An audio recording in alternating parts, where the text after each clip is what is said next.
Kim Isaac era tão azarado que acabou contraindo uma doença única. Uma enfermidade que apenas ele foi diagnosticado. Para piorar, ele morreria em 6 meses. Durante toda a sua vida, Isaac apenas aceitou sua condição de escravo, sem nunca ter a chance de aproveitar os prazeres da vida. O pensamento de que morreria virgem foi o que realmente o devastou. Como se fosse um insulto final, ele ganhou o prêmio máximo da loteria no mesmo dia em que recebeu o diagnóstico dessa doença rara. No fim, ele morreu e reencarnou como um esqueleto careca no submundo, um monstro de classe inferior invocado. Sua nova missão era exterminar todas as forças rebeldes que ameaçavam o reino demoníaco. Então, ele cumpriu sua tarefa diligentemente e erradicou a ameaça. Depois de trazer prosperidade aos demônios que estavam à beira da ruína, ele se tornou reverenciado como soberano imortal do submundo e conquistou o título de Grande Rei Demônio, Rei Isaac. Mesmo que seu nome fosse Isaac, todos insistiam em pronunciá-lo errado e chamá-lo de Isaac. De qualquer forma, apesar de apreciar toda a atenção que recebia, esse nunca foi seu verdadeiro objetivo. Ele precisava sair dali para perseguir seu objetivo final. Seu maior desejo era voltar a ser humano, pois queria simplesmente sentir o prazer de comer e a sensação da dor, pequenas experiências e dificuldades que lhe haviam sido negadas por tanto tempo. Assim, ele visitou o reino divino com a cabeça decepada do líder da força inimiga, uma prova clara de que havia concluído a missão que lhe foi dada. Com isso, ele eliminou todas as facções que desafiavam os deuses, exatamente como prometido. Agora, esperava que os deuses cumprissem sua parte do acordo. Conforme estipulado no contrato, era a vez deles realizarem seu desejo de torná-lo humano novamente. Os deuses ficaram completamente atônitos. Esse cara literalmente completou uma missão em poucos anos, algo que deveria levar pelo menos 500. Aparentemente, os deuses nunca tiveram a intenção de transformá-lo de volta. Eles apenas lhe deram uma tarefa impossível para que ele permanecesse escravo por toda a eternidade. Mas o nosso amigo esqueleto não estava disposto a deixar isso barato. Ele deixou bem claro que não toleraria mais atrasos e exigiu que cumprissem sua parte do acordo. Um dos deuses tentou insistir para que ele fizesse mais um último favor. Apenas mais uma tarefa que Isaac precisava realizar. Mas, é claro, Isaac não era um idiota de crânio oco. Percebendo a armadilha, ele ficou absolutamente furioso, pronto para confrontá-los caso se recusassem a ouvir. Então, começou a liberar uma energia imensa, uma força tão aterrorizante que até os deuses estremeceram. Em pânico, os deuses canalhas uniram forças e lançaram um feitiço poderoso que selou todas as habilidades de Isaac. Aparentemente, os deuses haviam escrito o nome de Isaac em uma criatura estranha parecida com uma centopeia. Quem tivesse seu nome gravado naquela coisa ficaria completamente imobilizado. Não importava o quão poderoso fosse, essa era a mais alta arte sagrada, uma técnica que os deuses geralmente usavam para selar desastres como nosso amigo esqueleto. Então, os deuses começaram seu ritual final para selar Isaac naquela criatura por toda a eternidade. Mas foi nesse momento que Isaac decidiu, dane-se. Ele preferia se autodestruir a se tornar uma insignificante lagarta careca. A energia ao seu redor começou a se intensificar, e então uma explosão colossal sacudiu todo o reino divino. Quando a poeira finalmente baixou, nosso amigo esqueleto havia desaparecido. A única coisa que restava no chão era aquela pequena lagarta que supostamente deveria conter a alma de Isaac. Ao verem a lagarta, os deuses acreditaram que o feitiço realmente havia funcionado e que a alma do rei demônio estava selada. Agora que ele havia desaparecido, estavam certos de que não haveria mais obstáculos em seu caminho e que logo recuperariam sua força. No entanto, um dos deuses mais sábios os alertou para não baixarem a guarda tão cedo. Eles não podiam se dar ao luxo de baixar a guarda. Quem sabe quando outro desastre do nível de Isaac poderia surgir? Então, um dos deuses elaborou um plano. Um plano para criar o receptáculo perfeito para um santo no reino humano e exterminar todos os últimos demônios. No entanto, outro deus apontou que essa seria uma tarefa gigantesca, algo que drenaria completamente o poder de quem se oferecesse para criar esse suposto santo. Ainda assim, o deus voluntário garantiu que não seria tão difícil. Tudo o que ele precisava era encontrar a alma certa para colocar no corpo do santo. Quanto ao insolente rei demônio esqueleto, os deuses estavam convencidos de que o haviam aprisionado naquela lagarta e mal podiam esperar para torturá-lo como um inseto por toda a eternidade.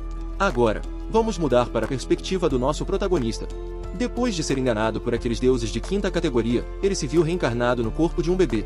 Ele não fazia a menor ideia de como aquilo tinha acontecido. A única explicação lógica era que aqueles desgraçados haviam cometido algum erro ao selá-lo. As criadas que estavam por perto ficaram radiantes ao perceber que o santo havia despertado. Mas quando Isaac olhou com mais atenção para essas servas, percebeu rapidamente que elas não tinham boas intenções. Foi então que uma das criadas sacou um alimentador cheio de um líquido verde suspeito. A visão daquilo fez Isaac entrar em completo desespero. A ideia de morrer de novo logo após renascer o aterrorizava. E ele sequer entendia por que deveria morrer mais uma vez daquele jeito. O desgraçado, segurando o alimentador cheio de veneno, deu um sorriso torto e pediu desculpas pelo que estava prestes a fazer. Assim que o servo tentou colocar o bico da mamadeira na boca de Isaac, o pobre coitado desviou, torcendo o rosto para a esquerda e para a direita. Os criados começaram a entrar em pânico, sem entender por que o santo estava recusando a alimentação. Bem, Isaac obviamente tinha seus motivos. Depois de finalmente se tornar humano, ele não quer correr o risco de morrer comendo algo que parece suspeito pra caramba. Além disso, ele quer entender como diabos acabou se tornando humano em primeiro lugar. É então que os servos o chamam de Isaac, o mesmo nome que todos no submundo e os deuses usavam para se referir a ele. Isso deixa Isaac completamente arrepiado. Ao absorver as palavras, ele se lembra de que Isaac é apenas uma outra pronúncia do seu verdadeiro nome, Isaac. Até os deuses o chamavam assim quando tentaram selá-lo. Se usaram o nome errado, essa provavelmente é a única razão pela qual o selo falhou. Em vez disso, ele acabou reencarnando em um corpo diferente, mas com o mesmo nome. Um sorriso perverso e satisfeito surge em seu rosto. Pensar que aqueles idiotas falharam em selá-lo. Os servos aproveitam esse momento e enfiam o bico do alimentador em sua boca. Ambos fazem o máximo para mantê-lo no lugar, mas o bebê é incrivelmente forte e continua resistindo. Eventualmente, Isaac relaxa e para de lutar. O gosto que sente é como se estivesse bebendo suco de vegetais. Ou seja, não é veneno. Mas, com o quão horrível esse suco é, ele sinceramente preferia ter arriscado com o veneno. Então, ele começa a sentir algo. Algo sombrio entrando em seu corpo. Parece que havia, sim, algum tipo de substância tóxica misturada na alimentação. A cena muda para o Império Sagrado, no templo central de Ela.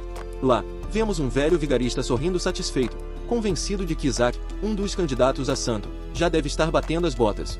Nesse momento, a figura de autoridade máxima, o imperador do Império Sagrado, Ela, Alexander Yativ, cruza caminhos com esse velho vigarista, o bispo. Alexander, na verdade, está visitando o templo para ver o candidato a santo da família Yeshua, que, obviamente, é o nosso protagonista. O bispo e seus discípulos não esquecem de abaixar a cabeça na presença da autoridade suprema. Alexander, então, questiona o velho sobre o motivo de sua visita.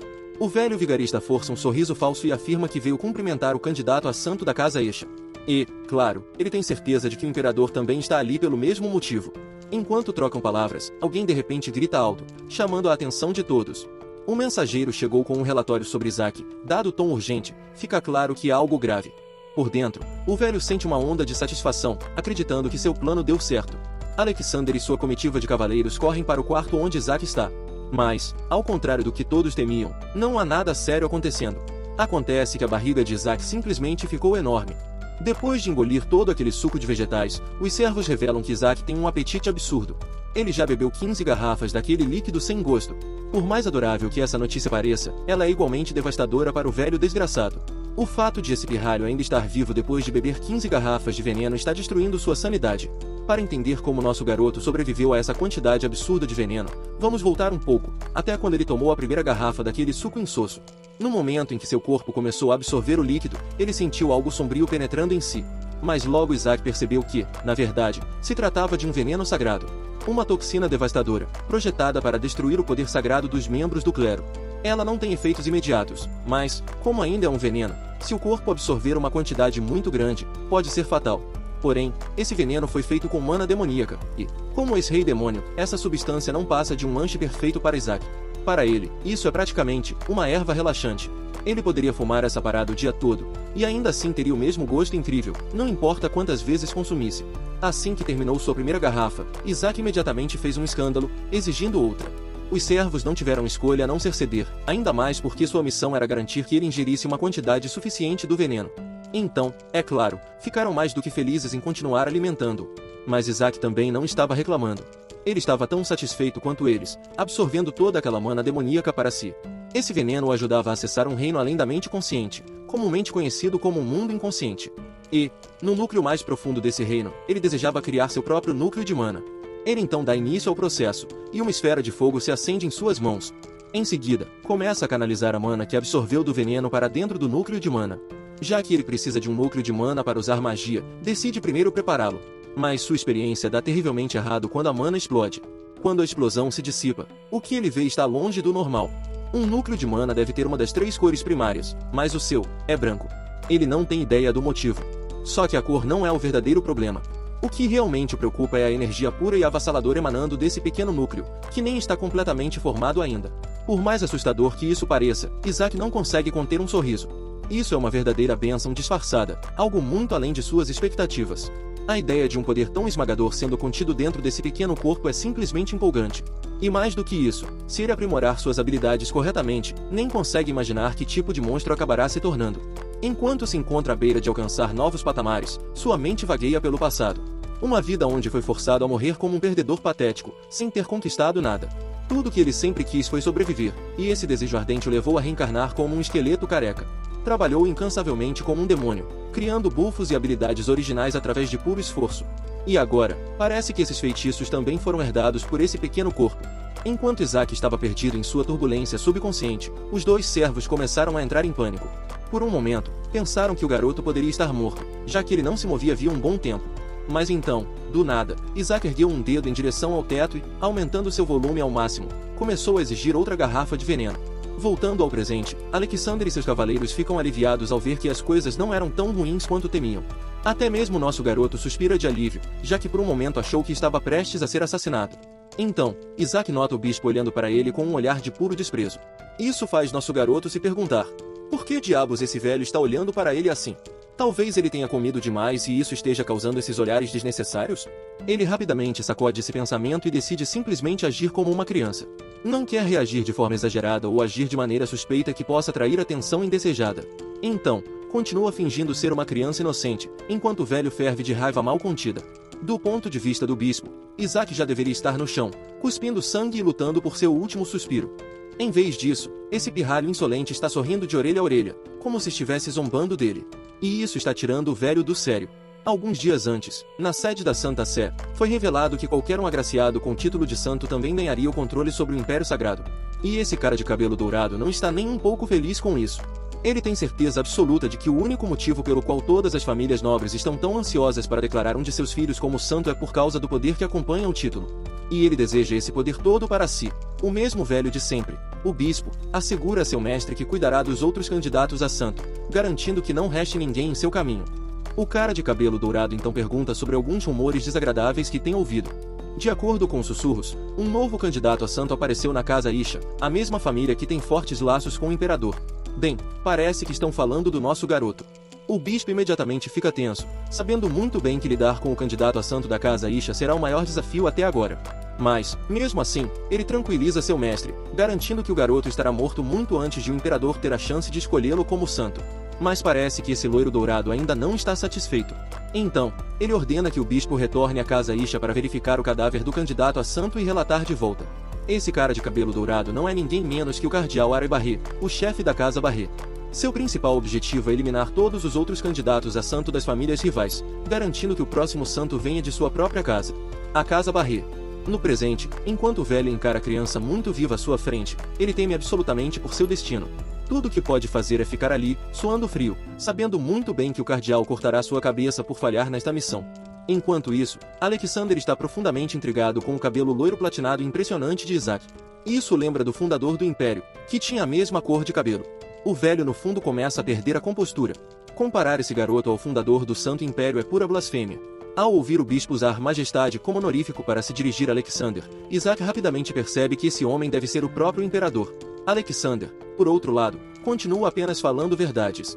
Ele chega ao ponto de afirmar que Isaac está mais próximo de Deus do que o próprio Papa, tornando-o o candidato final a santo. Ao ouvir isso, nosso garoto quase entra em choque. Pensar que um moleque como ele poderia ser um candidato a santo. Isso era algo que ele definitivamente não esperava ouvir. O bispo, é claro, não está nem um pouco feliz com essa notícia. O imperador está começando a favorecer Isaac, e esse velho desgraçado simplesmente não pode permitir que isso aconteça. Então, ele faz sua jogada. Ele se volta para Alexander e pede permissão para inspecionar a criança pessoalmente. Argumenta que há algo de anormal no garoto. Afinal, nenhum bebê deveria ser capaz de engolir tanto suco de vegetais assim. Mas Alexander não vê nada de estranho em um candidato a santo devorando comida de monge. Enquanto isso, Isaac ainda está tentando processar as bombas de verdade que acabaram de cair sobre ele. Como ele, o antigo rei demônio, poderia ser um candidato a santo? O maldito bispo, no entanto, se recusa a desistir. Ele continua insistindo na inspeção do garoto. Finalmente, Alexander dá sinal verde, mas deixa bem claro que terão que esperar até que alguém da casa Isha chegue. Enquanto isso, nosso garoto está casualmente arrotando o excesso de energia demoníaca que não conseguiu digerir por ter comido demais. Mas no momento em que percebe o que acabou de fazer, rapidamente cobre a boca com a mão. Por um segundo, ele genuinamente acha que acabou de se entregar. E, bem, parece que definitivamente se entregou. Porque agora esse velho desgraçado encontrou a desculpa perfeita para inspecioná-lo. Ele acabou de sentir energia demoníaca vinda da criança. Enquanto o desgraçado se aproxima, nosso pobre herói não pode fazer nada além de se preparar para o pior. O bispo está convencido de que essa criança deve ser um candidato falso a santo, carregando mana impura. Ele insiste que o inquisidor seja trazido imediatamente para investigá-lo. Mas Alexander está ficando realmente irritado em ouvir esse velho maluco gritar bobagem sobre um candidato a santo. Para acalmar as coisas, o bispo garante a ele que não há necessidade de preocupação, pois o Papa já escolheu o santo, e é ninguém menos que a criança da casa Barré. Essa notícia realmente surpreende Alexander. Ele acha absurdo que o Papa tenha escolhido uma criança de sua própria casa. E, finalmente, tudo se encaixa para Isaac, que agora entende por que esse velho desgraçado está tentando assassiná-lo. Aproveitando a oportunidade, o bispo pega Isaac nos braços, alegando que precisa levá-lo até um sacerdote e convocar um inquisidor para mais inspeções. Mas antes que ele consiga ir muito longe, o imperador o interrompe. Alexander lembra-lhe, de forma contundente, que a casa Exu é o aliado mais próximo da família imperial. E como imperador, ele sugere enfaticamente que o velho desgraçado reavalie a criança em uma data posterior.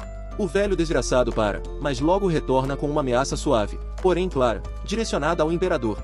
Aparentemente, o Papa mencionou que a cerimônia de investidura do príncipe herdeiro só acontecerá após a conclusão da seleção do santo. Basicamente, o Papa está ameaçando o imperador, se recusando a reconhecer oficialmente o filho do imperador a menos que ele aceite a escolha do Papa para o santo. Até Isaac consegue perceber o que está acontecendo, e isso o deixa incrivelmente irritado. Embora ele não tenha intenção de se tornar o candidato a santo, pois isso chamaria atenção indesejada e colocaria sua verdadeira identidade em risco, ele também não pode permitir que a inspeção aconteça. Isso poderia revelar sua verdadeira identidade como demônio. Então, uma ideia surge em sua pequena mente, um plano para virar a situação a seu favor. Ele infunde a mamadeira que está segurando com mana e acerta o velho desgraçado com força suficiente para quebrar seus dentes, fazendo sangue vazar de sua boca. Os dentes quebrados voam pelo ar enquanto Isaac age como uma criança travessa, brincando.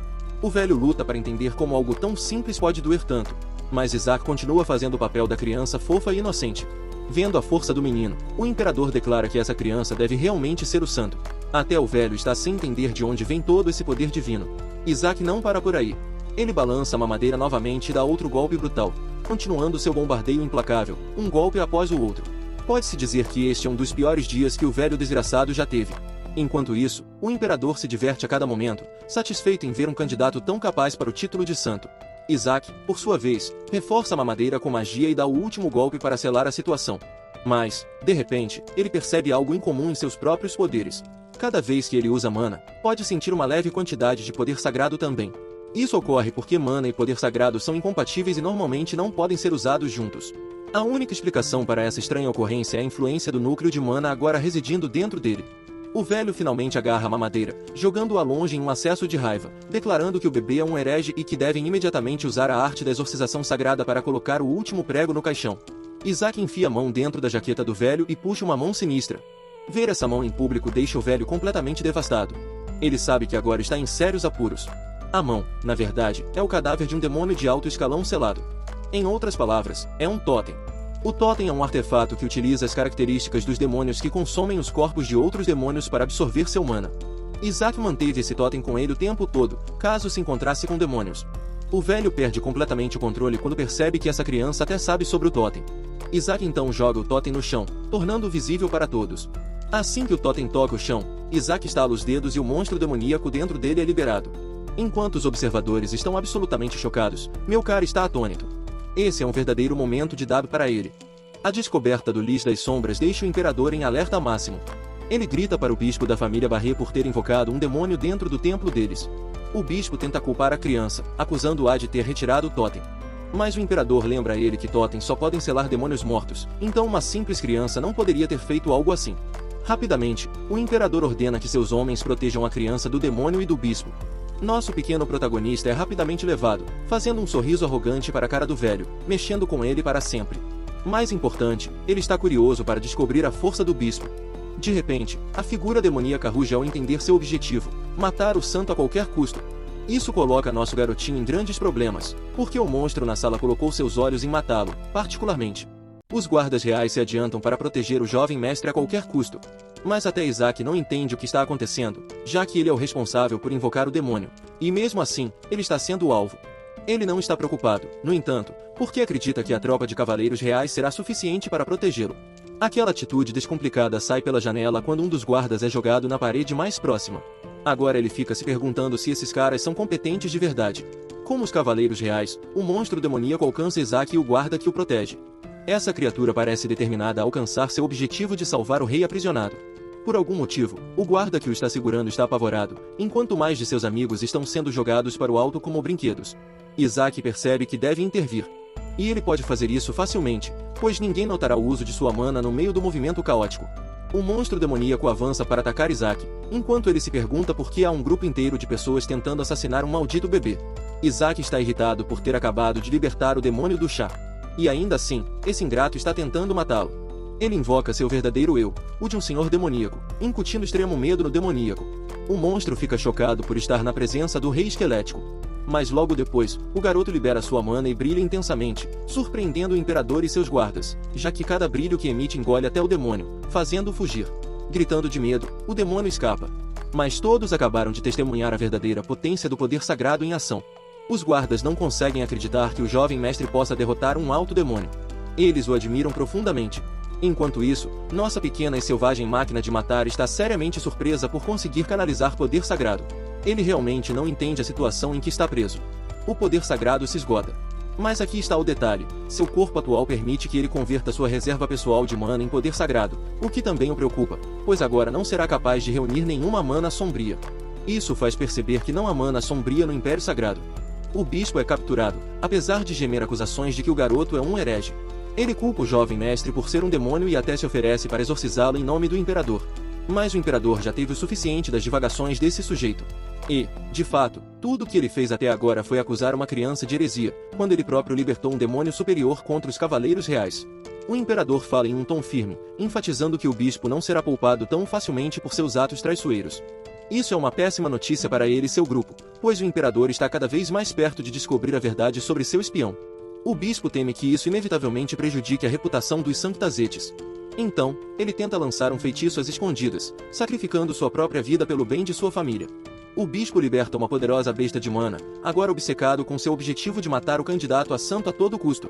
A criatura exibe suas presas contra o pequeno bebê, que está ali sentado, entediado ao extremo, por ver esse velho revelar sua verdadeira face. A princípio, ele está super confiante de que pode derrubar esse bicho sem esforço. Mas então Isaac percebe que acabou de ficar sem mana há poucos instantes. Tudo parece perdido até que a criatura é atingida por um poderoso ataque de outro conjurador. Esse homem de cabelos prateados veio com sede de vingança para eliminar aqueles que atacaram o filho de Joshua.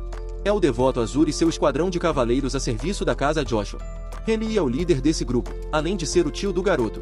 Ele ordena a prisão imediata do bispo, enquanto o pequeno Isaac segue relaxando. Reli então comanda seus homens a prestarem imediato respeito ao mais novo membro da família, o filho de Joshua. Ele pede desculpas ao seu irmãozinho e até impressiona Isaac com sua atitude direta, sem rodeios. Como compensação pela chegada tardia, trouxeram um presente. Isaac vê algo brilhando e fica animado, pensando que é ouro. Mas, no fim, não passa de uma maldita estatueta do rei esqueleto sendo decapitado. Basicamente, ele está recebendo souvenirs que simbolizam sua própria morte. Isso o atinge como um choque, porque esses desgraçados têm várias dessas miniaturas do esqueleto que morrendo de formas diferentes, queimado vivo, pulverizado até a morte, e por aí vai. São tantas delas. Enquanto todos apreciam a expressão do garoto, ele está praticamente tendo um ataque cardíaco ao perceber que vai ter que sobreviver o resto da vida cercado por esses lunáticos. Claramente, a pequena máquina de matar não está gostando do rumo que as coisas estão tomando. Ele se lembra vividamente de sua própria derrota. A Santa tentou derrotá-lo. Os três responsáveis por derrubá-lo faziam parte da estúpida família Joshua, família da qual ele agora faz parte. Imagine reencarnar na família do seu inimigo. Se ele pudesse, estaria socando o ar de frustração agora. Enquanto reflete sobre sua péssima sorte, o bispo ruge contra a família Joshua, chamando-os de nada além de hereges que criaram um monstro. O velho fez de sua missão de vida expor a verdadeira identidade de Isaac. Ele promete exterminar os Joshua com suas próprias mãos. Mas já chega de conversa. Reli já se cansou de brincar e simplesmente corta a garganta do bispo, avisando que ele só está vivo porque a família Joshua lhe concedeu misericórdia ao não desferir o golpe final. Isaac fica realmente feliz por ter um verdadeiro monstro de combate ao seu lado. Ele se pergunta se Reli estaria disposto a enfrentar os Sanctazetes no futuro, com a persuasão certa. Os cavaleiros, por outro lado, estão tratando Isaac com cuidado e consideração. O mais engraçado é que ele se lembra de ter lutado contra alguns membros da família Joshua e sabe que eles são fortes. Seus próprios subordinados tinham medo de enfrentar Joshua do Azul, por exemplo. Mas esse cara acabou se revelando um esquisitão com miniaturas estranhas do Rei Esqueleto. O imperador está satisfeito por ter sido favorecido por Reli nessa situação e quer fazer uma oferta que pode mudar tudo. Ele deseja criar Isaac como um membro da família real, algo que soa como música para os ouvidos do garoto. O imperador está tomando essa decisão porque sabe que tanto forças internas quanto externas do Império Sagrado irão mirar no jovem mestre. Dado o contexto, essa medida se faz necessária. Embora os Joshua sejam confiáveis e poderosos, não há garantias de que conseguirão proteger a criança com segurança. Isaac, por sua vez, está um pouco confuso e não entende bem o que está acontecendo. Curiosamente, ele tem a mesma cor de cabelo do fundador do Império Sagrado, o que parece ser um detalhe significativo. Além disso, alguns acreditam que o Rei Esqueleto está secretamente atrás da criança, o que é um absurdo total, afinal, Isaac é o próprio Rei Esqueleto. Mas esses idiotas ainda não sabem disso. Rayleigh deixa bem claro que essa criança pertence à família Joshua, portanto, será criada por eles. E pouco importa se é o Papa ou o Rei Esqueleto que está atrás dela. Os Joshua possuem força mais do que suficiente para lidar com qualquer ameaça.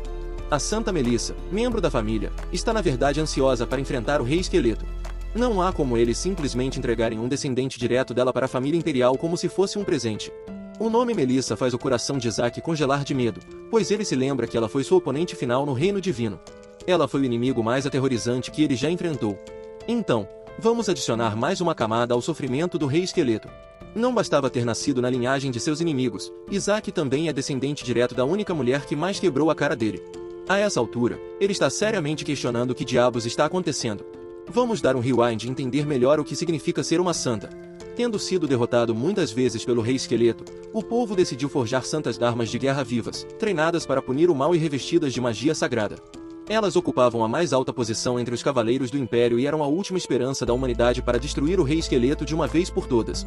Essas mulheres possuíam estatísticas físicas absurdas, um instinto de sobrevivência persistente e só ficavam mais fortes com o tempo. Mas para o Rei Esqueleto, elas eram apenas mais inimigas a serem massacradas.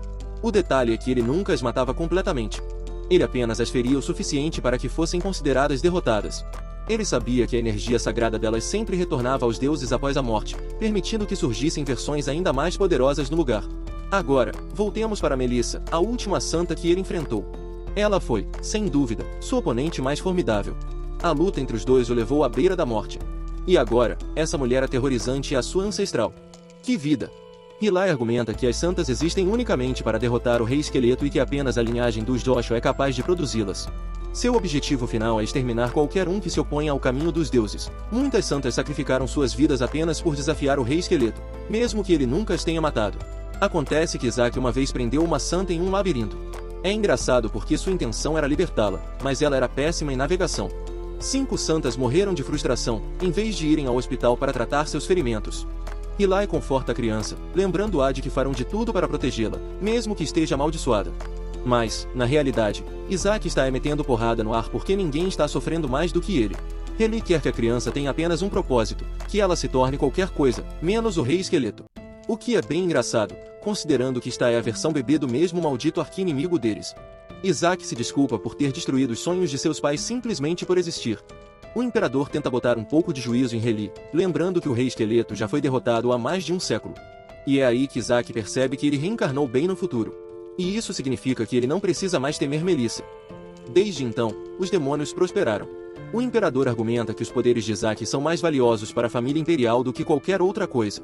Além disso, ele destaca que atualmente não existe nenhuma santa da linhagem Joshua em serviço. Já faz um ano desde que Isaac veio ao mundo e seus pais simplesmente desapareceram do mapa. Mano, eles basicamente disseram f***se pro filho e foram embora. Agora, Isaac já teve umas 8 revelações chocantes em um único dia, e descobrir que sua mãe é a líder das santas da família, Joshua, torna tudo ainda pior. Ele acha que acabou para ele. E lembra quando esse idiota achou que Melissa estava morta? Pois é, ela ainda tá viva. E não só isso, mas também continua metendo a porrada por aí. O cara simplesmente não consegue acreditar que essa mulher sobreviveu por quase 2 séculos. Agora ele está tendo uma crise existencial, enquanto até o imperador fica surpreso ao ver o bebê completamente devastado. Se a sua inimiga de longa data está viva e bem, significa que o segundo em que ela descobrir sua verdadeira identidade, ele vai ser eviscerado. Ele realmente não quer cruzar o caminho dela nessa idade. Então, ele usa a única jogada que tem à disposição. Isaac escolhe a família imperial e exibe tanta fofura que até ele mesmo fica encantado. Rayleigh tenta argumentar que Isaac está apenas sendo amigável, mas o imperador está decidido a criá-lo como seu próprio filho, pois a família imperial tem inúmeros privilégios para oferecer à criança. A família Joshua é conhecida por suas santas, mas não tem experiência real em criar santos. O garoto eventualmente se tornará um exorcista caçador de demônios, e é por isso que Rayleigh insiste que os Joshuas são mais adequados para ele. Enquanto isso, eles literalmente estão puxando um bebê de 1 ano para cada lado, brigando como crianças, enquanto Isaac está prestes a ser sacrificado. Nesta cena hilária, o moleque está literalmente pendurado e desesperado para se tornar parte da família imperial para salvar a própria pele. Ele acredita firmemente que o imperador é sua melhor aposta, pois lhe oferece a maior segurança. Então, o garoto se vira para o imperador e o escolhe novamente. Na próxima cena, o irritante bispo aparece diante de seu culto, ainda convencido de que o garoto pertence aos demônios. Seus mestres ficam frustrados ao ouvir suas reclamações. Eles simplesmente não conseguem aceitar a ideia absurda de que o poder da luz foi canalizado por uma criança demoníaca. O bispo menciona o uso de mana e insiste que viu com seus próprios olhos, mas o grupo Sanctazete já tomou sua decisão. Sem hesitar, eles cortam sua cabeça como punição por suas alegações blasfemas. O líder do grupo não se interessa em liderar um esquadrão de ataque, pois acredita que o imperador tomará Isaac de qualquer forma, e então terão mais do que oportunidades suficientes para lidar com o garoto. Desta vez, porém, eles vão garantir pessoalmente que ele morra. Enquanto isso, Isaac descobre que acabou sendo levado pela família Joshua.